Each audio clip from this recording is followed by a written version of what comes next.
Ngajar online jadi lebih mudah pakai Teachmin, aplikasi ngajar yang mengerti kebutuhan pengajar. Mau ngajar apapun, gratis! Yuk, download Teachmin di App Store dan Play Store sekarang. Gratis! Assalamualaikum warahmatullahi wabarakatuh. Berjumpa kembali di channel ini. Salam sejahtera untuk kita semua, seluruh guru di Indonesia. Berikut akan saya sampaikan bahwa baru-baru ini Kemendikbud disentil Presiden Jokowi. Pengamat sebut peningkatan SDM dikalahkan aplikasi. Nah, dalam hal ini program Kemendikbud jadi sorotan. Namun sebelumnya kepada Bapak dan Ibu yang baru bergabung di channel ini, saya mengundang Bapak Ibu sekalian untuk menjadi sahabat profesi guru dengan cara subscribe dan aktifkan loncengnya untuk mendapatkan informasi terbaru dari channel ini. Pada saat pengarahan dari Presiden kepada seluruh kementerian dan kepala daerah terkait dengan afirmasi penguatan belanja barang buatan dalam negeri, Presiden menyentil berbagai kementerian termasuk Kementerian Pendidikan dan ancam kepala daerah akan memotong anggaran DAU dan DAP. Dikutip dari CNBC, Presiden Joko Widodo meminta anggaran belanja pengadaan barang dan jasa fokus pada produk dalam negeri. Pak Jokowi tak ingin lagi mendengar maraknya barang impor. Pak Jokowi sendiri telah meminta Menteri Keuangan Sri Mulyani Indrawati dan Badan Pengawas Keuangan dan Pembangunan untuk memantau pengadaan barang dan jasa pemerintah pusat dan daerah. Hal mana banyak program-program yang dilaksanakan terutama oleh Kementerian Pendidikan yang menurut Presiden itu seharusnya bisa menggunakan produk buatan dalam negeri. Terkait hal ini berikut cuplikannya. Hati-hati Kementerian Pendidikan dan Kebudayaan. Tadi pagi saya cek baru 2T. Ini kelihatannya ada nggak semangat di dalamnya, di kementerian. Kementerian, ya sama saja itu, tapi itu bagian saya itu. Reshuffle, udah. Saya itu. Kayak gini nggak bisa jalan. Sudah di depan mata. Uangnya ada. Uang kita sendiri. Tinggal belanjakan. Produk dalam negeri aja sulit. Urusan masa beli bangku, beli kursi, mau impor kita. Laptop mau impor kita. Kita sudah bisa bikin semuanya itu. Sudah bisa bikin semuanya. Udahlah, jangan diterus-terusin. Yang kedua, Menteri Keuangan, BPKP, betul-betul mengawasi. Sudah berapa sih transaksi yang ada dan laporan harian ke saya. Konsekuensinya, saya sudah sampaikan ke Menteri Keuangan, udahlah, kalau ada yang enggak semangat, potong DAK-nya. Setuju? Setujunya enggak semangat. Kelihatannya udah pada ngeri semuanya. Tapi saya potong betul nanti. DAU-nya, hati-hati, saya tahan.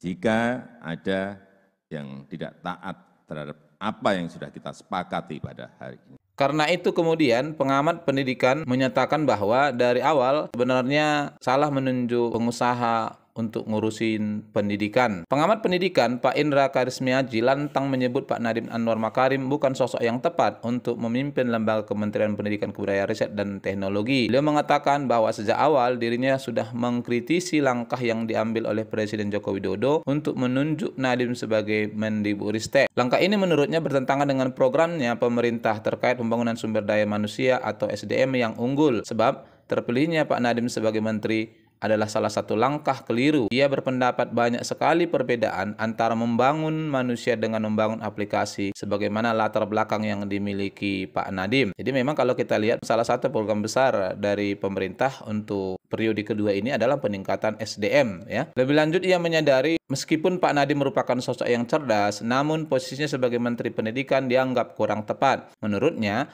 banyak sekali persoalan dalam sistem pendidikan ketika Pak Nadiem menjabat. Mungkin dia punya kelebihan, tapi baru beberapa bulan beliau menjabat sudah muncul banyak kegaduhan. Itu ternyata karena beliau tidak memiliki kapasitas untuk membangun SDM. Jadi orangnya cerdas, aset bangsa, tetapi berada di tempat yang keliru, ucap Pak Indra. di siang tadi. Seperti halnya dalam program Merdeka Belajar yang dicanangkan oleh Pak Nadiem, di mana program tersebut sebetulnya sudah terdaftar sebagai merek dagang swasta milik PT Sekolah Cikal di Kementerian Hukum dan HAM. Namun Pak Indra menyebut sebagai Menteri Nadiem justru kerap mendaur ulang program swasta untuk dijadikan program nasional. Program-program yang dilakukan oleh Pak Nadiem ini program daur ulang semua. Jadi bukan program yang baru, cuma diganti-ganti nama, dan bahkan yang lebih parah itu beliau banyak ngambil program dari sekolah swasta mahal di Jakarta, yaitu mulai dari program Merdeka Belajar bisa dicek milik siapa katanya. Menurut Pak Indra, lembaga tersebut juga memiliki masalah dalam proses penyerapan anggaran, di mana banyak sekali ketidaksesuaian yang sejatinya dapat menimbulkan delik pelanggaran. Hal ini kemudian menurutnya menjadi penyebab datangnya sentilan dari Pak Jokowi kemarin. Teman-teman di dalam sendiri disebutkan banyak mengeluh, termasuk proses-proses penyerapan anggaran. Ini menurut mereka yang dalamnya tidak sesuai dengan ketentuan yang tentunya membuat semakin lama orang yang dalam kan makin takut, ujarnya. Sekarang kita tahulah ini menterinya siapa dan konsekuensinya kemana. Terus kenapa sekarang teknologi juga khusus menggunakan teknologi dari luar negeri? Semua nyambung kok ke perusahaan dia. Jadi buat saya bukan satu hal yang aneh, tuturnya. Pak Indra menjelaskan sudah semestinya Presiden membenahi kementerian tersebut yang menjadi pondasi utama dalam membangun kualitas SDM di tanah air. Kalau pengusaha suruh ngurusin pendidikan, backgroundnya pengusaha, ya pasti instingnya cari profit dulu dong. Logikanya sederhana. Jadi menurut saya ya, kesalahan menunjuk balik lagi dasarnya apa? Masa pengusaha suruh ngurusin pendidikan, satunya profit, yang satunya lagi non-profit. Jadi menurut saya ini harus segera dibenahi jelasnya. Jadi inilah Bapak Ibu sekalian, memang bukan hanya pengadaan barang dan jasa saja yang menurut saya juga belum sesuai dengan reformasi birokrasi, termasuk dalam hal penyaluran hak guru juga masih belum seperti yang dijanjikan oleh pemerintah. Barangkali ini yang bisa saya sampaikan, semoga bermanfaat. Wassalamualaikum warahmatullahi wabarakatuh.